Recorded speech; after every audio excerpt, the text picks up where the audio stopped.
গতকালই আমরা BDO office মারফত জানতে পারলাম যে রবিবার দিন দুয়ারের সরকারে ক্যাম্প করতে হবে।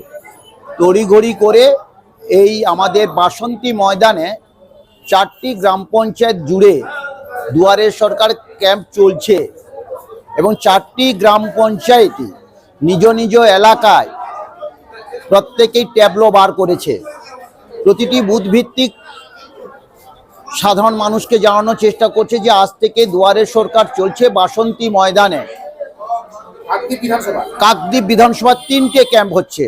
4টি লোকাল গ্রাম পঞ্চায়েত, স্বামী বিবেকানন্দ গ্রাম পঞ্চায়েত, ঋষি বঙ্কিম গ্রাম পঞ্চায়েত, প্রতাপাদিত্য গ্রাম পঞ্চায়েত এবং রামকৃষ্ণ গ্রাম পঞ্চায়েত, এই 4টি জিপি মিলে বাসন্তী ময়দানে তার ক্যাম্প।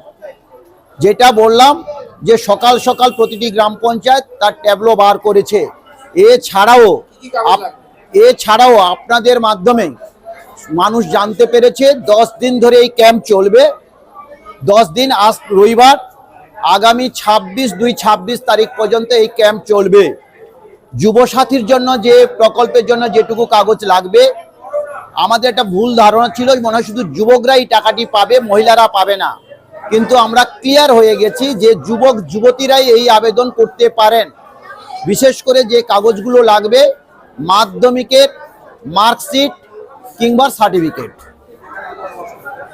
এবারে লাগবে অ্যাডমিট কার্ড, তৎসঙ্গে ভোটার কার্ড, আধার কার্ড, ব্যাংকের প্রথম পৃষ্ঠার জেরক্স, পাসপোর্ট সাইজের ফটো, এই কয়েকটি লাগবে কিন্তু যুবসাথীর জন্য।